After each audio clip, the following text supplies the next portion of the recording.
Hey, so I think I figured out the permissions thing with the whole live. Yesterday, our connection went crappy, so I don't know how to solve that issue because that's what happened. I got bumped off yesterday. It's on live now, but nobody's here yet, or anything. But yeah, I can mute it real quick. Let's mute it.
Okay, so now go talk and let me go see. Okay.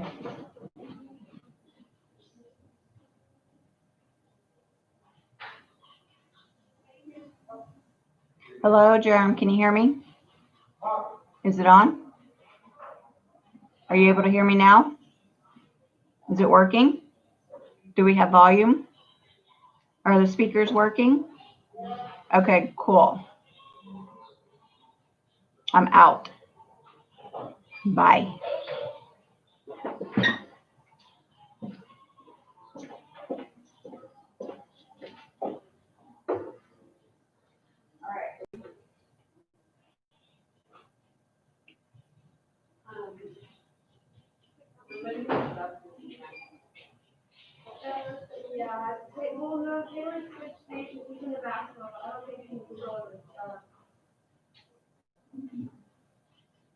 All right, we're good.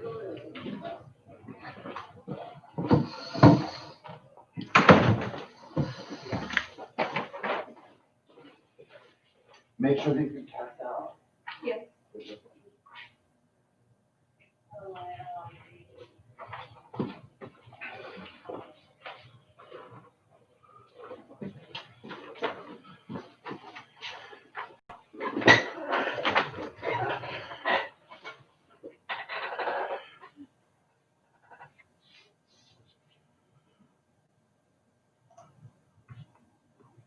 Good morning.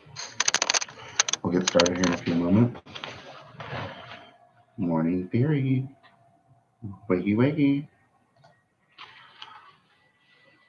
I'm going to send out a text to everybody, remind them we're on the YouTube.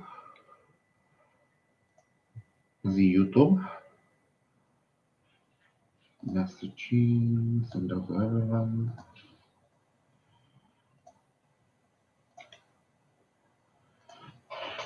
On campus morning theory. YouTube. Alright.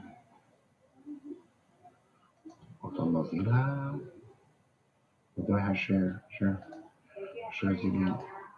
What? In there? What? Stand by the door. They don't hear you in there now?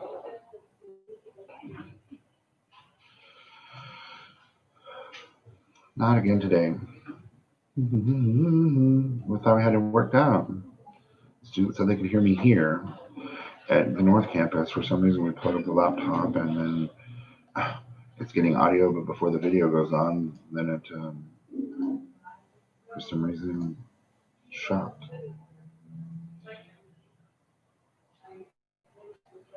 I don't know how to fix that issue. I'm going to try to go do that here in a moment, but we're going to experiment here in a second. So you guys will have to sit through that for a moment. I'm doing a testing of the audio again.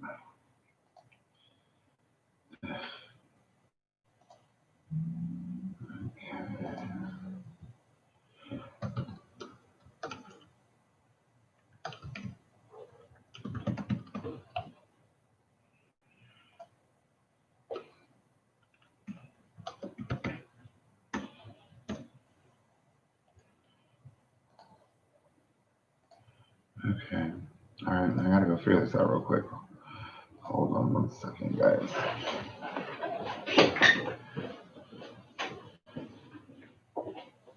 Well, then, can you sit in front of the microphone again? Somebody talk in front of the camera and the audio working. Hey guys, I'm just sitting here with the audio, waiting for turn. Are there people watching? Hi. I'm just testing the audio. Hear me? How's y'all's day going?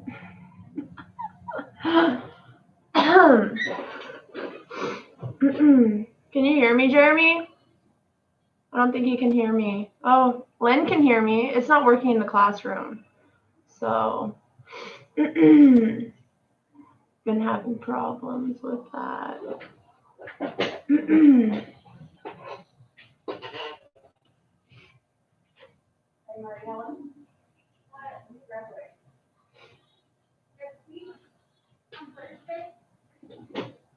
I think he's still, but the screen is messed up.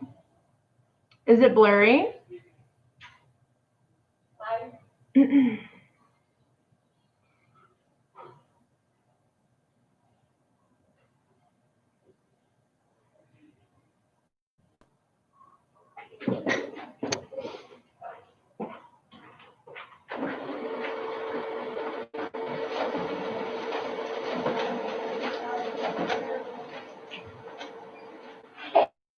Hey, everybody. Hey. Hello, hello. Can y'all hear me?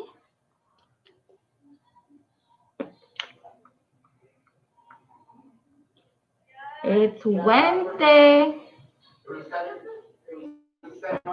It's hump day. Okay, I think it's working. Yay, it's gonna be better today with we got the oh goodness, we've got the we've got the audio working in the classroom. Welcome to Morning Theory, you guys. This to be on the Zoom link you get in your email. This Morning Theory is designed for people that are here on campus, because I don't think I'll do it online actually. So, but it's great to hear from you and see you. I do need to be talking to you soon, but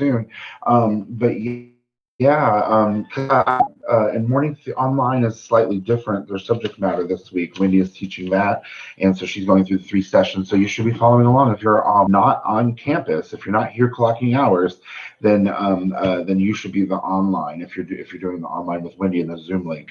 This YouTube, because we can't use Zoom at the same time, I had to go to YouTube for Morning Theory for on-campus learning. And so yesterday we were covering structures of the skin.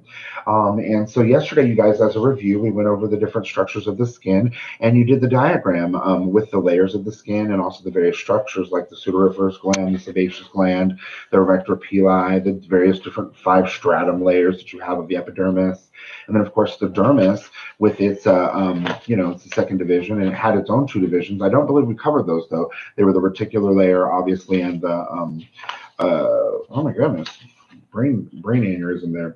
But then you have the subcutaneous adipose tissue at the bottom as well. So you guys colored that diagram. I hope that was a little fun for you. This morning, what we're going to be doing is we're going to be picking up with some other things here, some structures. You should have gotten a handout, should be handed out to you by your teacher. It should look similar to this. It is important that you guys may, it's a little contention as far as like how much nails are needed for state exam. Cosmetology and nail techs, obviously a lot. Estheticians, you may have experienced a couple of questions. So this is not as important to you, estheticians, but it is still good to know because you never know what they can throw your way. Since we cover a multitude of texts in order to prepare our students for state exam, we cover the gambit from Pivot Point, obviously, as we're a Pivot Point membership school. And then also My Lady, we cover that as well as other texts. And so we want you to be as informed as possible. So your handout you should be given this morning is going to be the structure and functions of the nail, a double-sided handout here. Okay. If you don't have it, follow along with me. All right. Don't worry. You can write these in your notes just the same. All right, so if you will go and pull that out, there's some other things I'm going to reference. Teachers are also going to be handing you back your beautiful artwork from yesterday. We're going to have you take a look at that. We're going to have you use the other side of the paper if you have it. I believe some of you may have written the definitions to the terms or the structures on the back of your artwork. And if so, you get extra points. That's great. And if you have done that, then you may not want to put your art on the back of that. And so that's okay to go and use an additional piece of paper or anything like that and go ahead and do the nail structure with us today. All right, so if you want to pull out your handout, you guys, if you have it, if not, if you're following along, go ahead and write your notes accordingly. All right. And that is a double-sided handout that we have for sure that the teacher should be passing out for you. All right, so if you take a look at the first side, we're going to go over the structures and functions of the nails, the one that has the various lines at the top of the paper. If you'll take a look, there are some key things I want you to write in when we are talking about nails. Nails as a whole, just like your hair and skin, are all made up of keratin. Okay? So what to know about the nail is they are made of dead cells.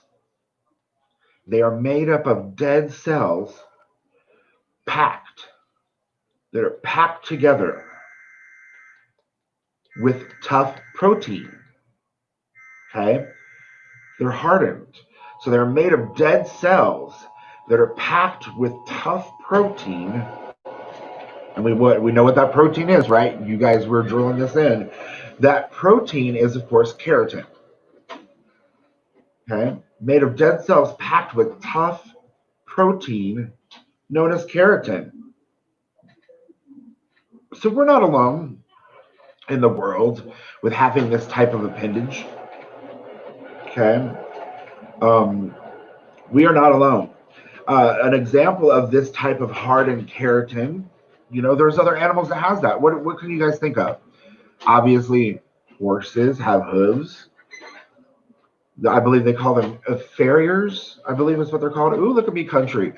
Farriers, I believe, is where they, do the hooves and they file it down and service that for the animal to maintain health. So those are their nails. Feathers would be another appendage of the skin. Right, things with horns. That would be an example as well. Yeah, horns are great. Claws of animals, things with claws as well. Those are appendages of the skin, and that's what the nail is. It's that hardened, dead cells, those protein cells that are compressed together. Okay? So that's what they're made of. So that being said, they're designed to protect the fingers and toes. So another line I want you to input, they protect fingers and toes. They protect fingers and toes. So they're that hardened protein. They're made of protein, keratin. Just like other animals have the same things. They have to keep, preen them and take care of them as well. Because of their hardened protein, they also, another line I want you to write, they protect our fingers and toes. They protect your fingers and toes.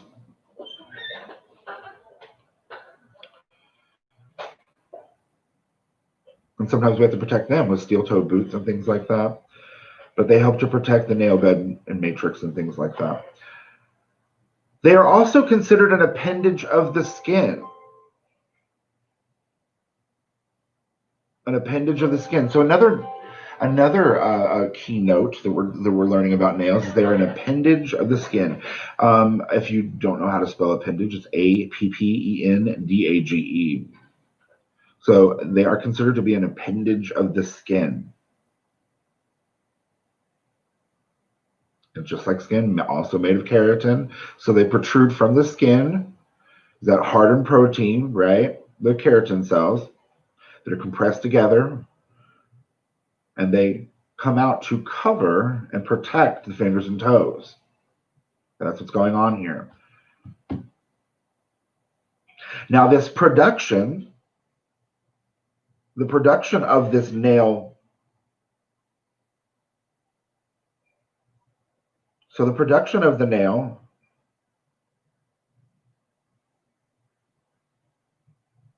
is at the nail root near the bone. So when you look at the diagrams, like when you get to the back of the page eventually, you'll see on that diagram where it actually shows you where that root of the nail exists, very close to the bone.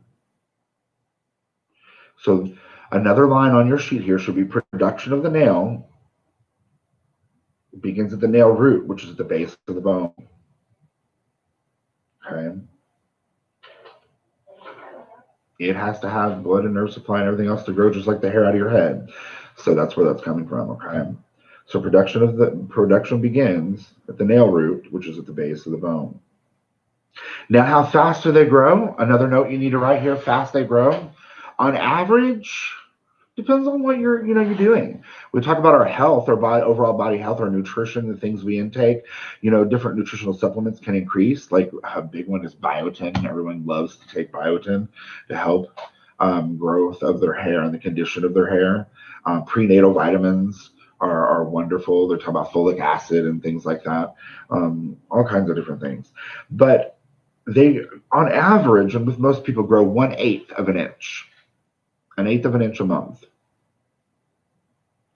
It's not a condition that you continue to suffer from. But if you've damaged the nail, like I have actually shut my finger in a door and actually damaged the nail and caused a crease. And that ripple, that crease, eventually did grow out. Luckily, I did not damage any internal structures that would cause a faulty nail to continue to grow. Some people will have wavy ridges or parts of the nail not grow, maybe because the area was damaged. Now, other people may seek treatment, like ingrown toenails. They actually will purposely damage the nail and can keep it from growing so it doesn't grow into the sides of the skin. I don't know about you guys. I love, the pimple popper. Now they have the Tobro. Now they have that show, My Feet Are Killing Me. I find all this stuff interesting, the oddities of the human body, like a sideshow. I'm just kidding. No, but I do find it fascinating. It's interesting. So they grow about an eighth inch a month. Now, just like with things, with activity, obviously, in our bodies, another key little note about the growth of our nails, it will typically be faster during summer, the warmer months, and will slow in the wintertime. So that's interesting. The growth of your nail will typically increase during the summer months. In springtime, right, when we're out in it, having to get our petties, get our nails trimmed during the spring and summer months, and it will taper off as you get into the fingers. Pinky nails will grow faster, and usually the thumb the slowest. That could be partially maybe because we use our pinkies less frequently. Maybe they're not being worn away. Cats scratch to groom their nails. Birds, their big nail, their beak, they polish it on rocks and things, cuddle, and grind it and sharpen it and things like that and hone it because it will overgrow over time and become too large. A bird can have too large a beak where they are not able to crack the nuts and eat the foods. So they have to grind it down. And so we much use our fingernails, I'm sure. So your pinkies, the delicate little pinky. So but it's known to possibly grow faster and your thumb the slowest. And then obviously another little key point that we want to talk about with nails is earlier on in life, your hair and your nails and things like that typically grow faster when we're younger. And then as we age, things do slow down, just like with most things as well. So you esthetician ladies, you're trying to rejuvenate us. Let's get this. This lighting is harsh. Anyway, need some Botox on that forehead. But yeah, we're into the beautification and maintaining of youth. We want that fountain of youth, so definitely got to take care of it. So if you take a look at the diagram at the bottom of your page, there, of course, you can see the various different structures that exist on the nail. Okay. Of course, I hope the picture shows you where you have the free edge, obviously.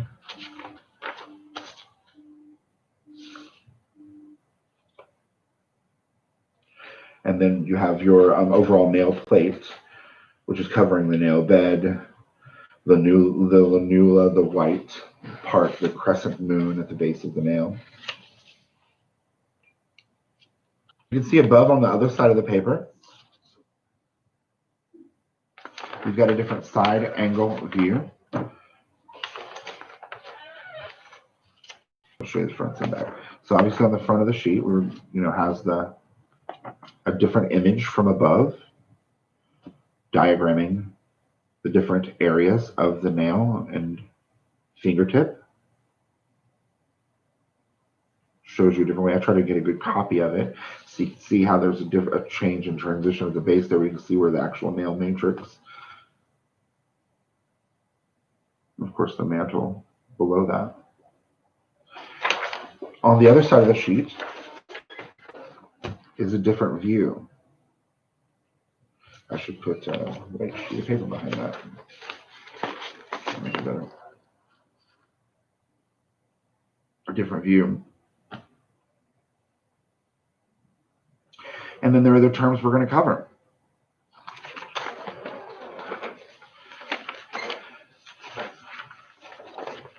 The first is lanula. Lanula. Lanula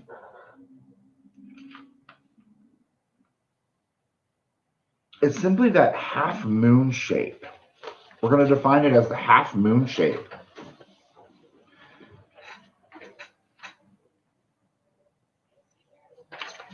Oh, okay. Thank you. She was telling me it was see-through, and that's what I was kind of saying, that it was hard to see. These cardboards work better.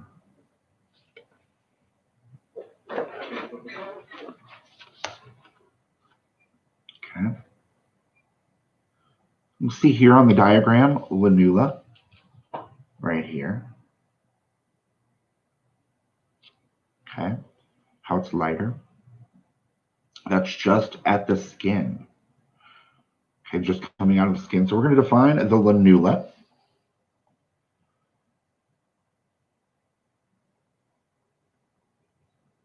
as the half moon shape at the base of the nail.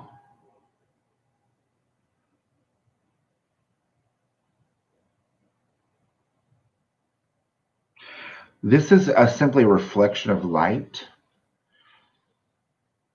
between the joining of the tissues, the various tissues that are coming together. So that's why it appears lighter. Lanula, half moon shape at the base of the nail. And this is a reflection of the light as the joint, where the tissues are joining. That nail plate is going under, is underneath the skin at that point, or the hyponychium, or what it's called is the hyponychium. But that's why it appears lighter. Some people may have larger lanulas than others. It's no big deal. Okay, so that's lanula, half moon shape at the base of the nail. The next one, okay, is the free edge. Free edge. Now this is simply part of the nail plate. Part of the nail plate or body, whatever you want to call it. Part of the nail plate or body that extends beyond the tip of the finger. It's where that nail has left the nail bed and extends beyond. That is the free edge.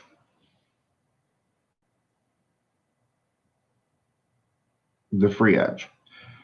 Part of the nail plate or body that extends past the fingertip.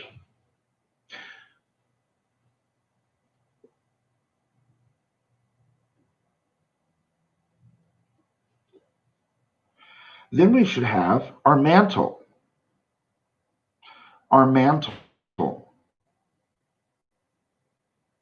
Now your mantle is not shown. Wait, yeah, it is.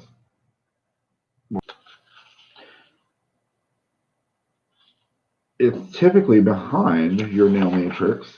So if you'll, the other diagram on the other side of the sheet, excuse me here, right here, the mantle. You have your nail matrix, and then you have the mantle. A little deeper. Okay. So the diagram above, I apologize, does not actually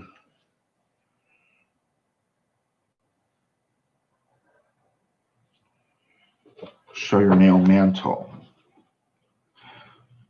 Okay, but this mantle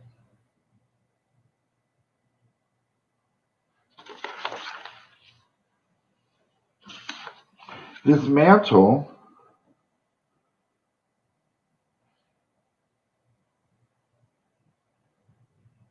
lodged in the base of the nail with the root.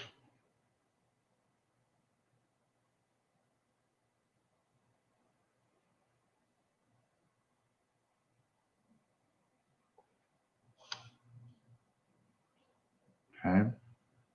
Lodged in the base of the nail with the root.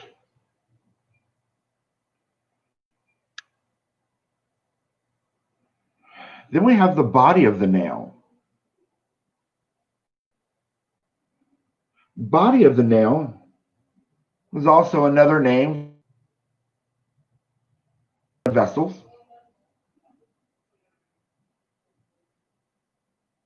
or nerves. Okay. So when you cut it, you don't feel it. You don't bleed. There's no blood or nerve supply, so you don't feel it.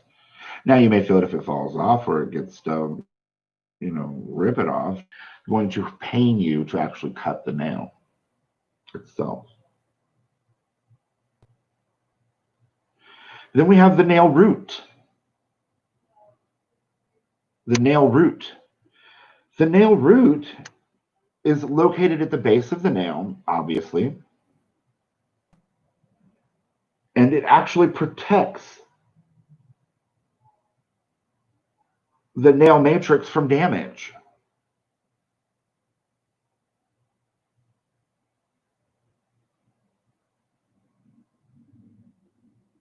The root of the nail is located at the base of the nail under the skin to be protected, because we're also going to define nail matrix. The nail matrix is what is providing the nourishment for the growth of the nail. Okay, so remember yesterday we were talking about with hair growing out of the skin. Okay, it has a dermal papilla that provides the blood and nerve supply and things that are necessary for the hair growth. And the damage of that dermal papilla is what will permanently cause the hair to not grow back.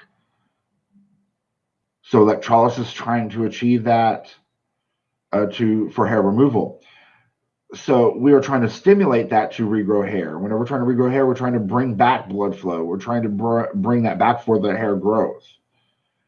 Well, the nail matrix is the same thing as the dermal papilla, but for the nail. It is providing the blood and nerves and lymph to the area for that nail growth. So that nail root is protecting that nail matrix from damage.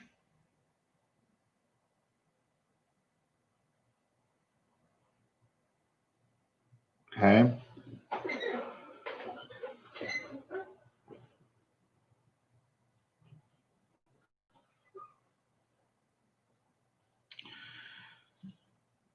Then we have the phalanx.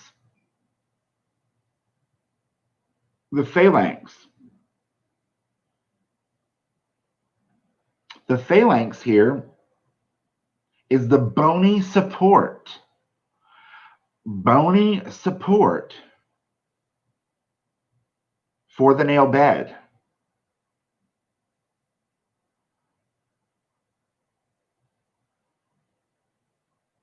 It is the bony support for the nail bed.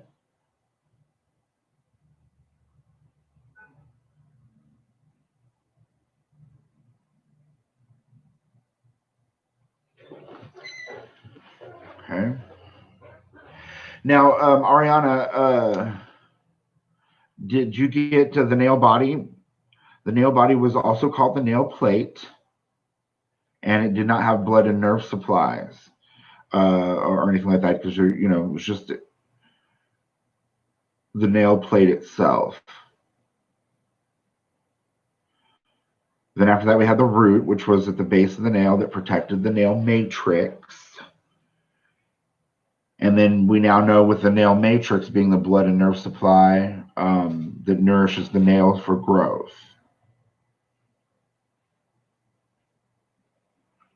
Okay. So, all right. So body is the nail plate. Just want to cover it. Just make sure you got it. So body, nail body, is the same thing as the nail plate. And it has no blood or nerve supplies or anything, doesn't feel. Okay. Then we have the root, which is located at the base of the nail, under the skin surface. And it is protecting the nail matrix. Then we learned that the nail matrix is what's providing nourishment to the nail and providing blood and nerve supply that are necessary for its growth. Then we move down to the phalanx, which is the tip of the finger or the bone that is providing the support to the bed of the nail. Okay, so that's kind of the order of the progression that we were going in. So again, the phalanx is the bony support for the nail bed. All right. Now the nail bed, it is full. The definition for nail bed, it is full of blood vessels and nerves.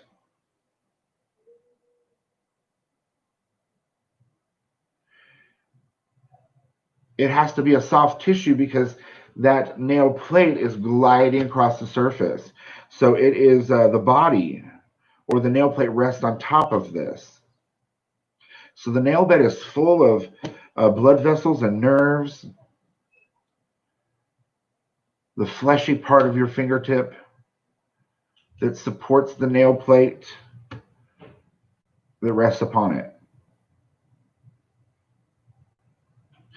Then, of course, we have the nail walls. The nail walls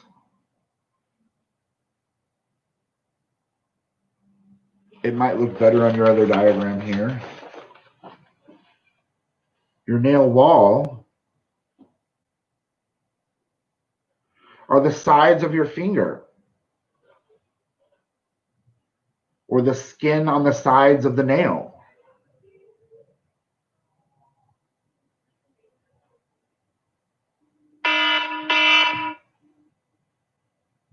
Sorry. Didn't realize my alarm was on. So the walls, the nail wall, are the sides of the finger or the skin that surrounds the sides of the nail. Then, of course, we have, I'm going to go back to this one as well because it does look a little clearer. Then we have the nail groove. So the nail wall is pointing at the skin, right at the side of the nail. The nail groove is also known as the nail track, the track of the nail, the track.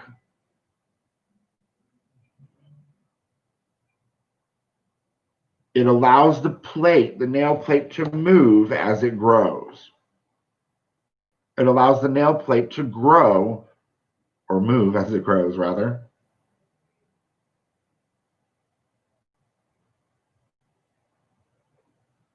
Okay. Two more.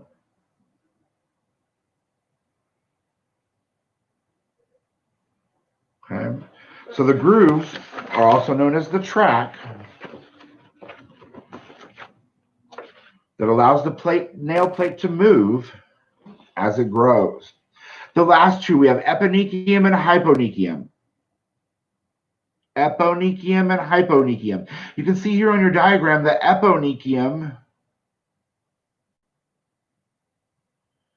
is denoted here.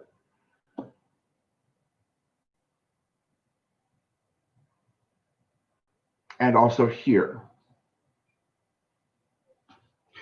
The eponychium is known as the cuticle, aka the cuticle.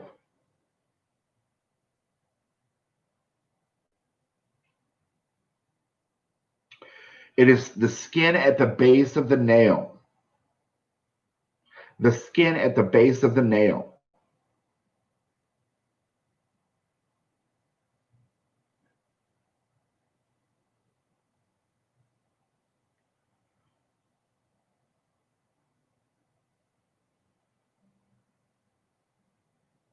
So this is known as the cuticle, and it is the skin at the base of the nail.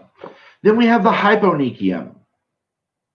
The hyponychium is the skin that is under the free edge of the nail.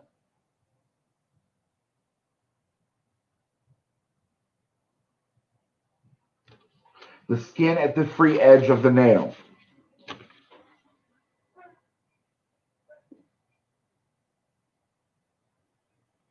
All right, guys, you now have the structures of the nail, the terminology, the definitions. Now I want you to take your artwork that you had created yesterday, and on the back side of that, I'd like you to recreate the structures of the nail. I'd like you to diagram your structures of your nail and color your nail on the back side of your artwork or on a separate sheet of paper if necessary. So again, you're going to recreate the structures of the nail and color it and diagram it accordingly. Your nail art your supplies have been placed in the classrooms. You can get those markers or crayons and what have you, or get as creative as you'd like. But on the back side of your artwork of skin that you will need to turn this in. All right, so next will be the diagram of the nail, the structures of the nail. All right, I'm going to go ahead and mute and place this diagram on the screen if you want to, and have this here for you.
I was on mute.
All right, y'all should just about be done with your projects and labeling them and all that good stuff.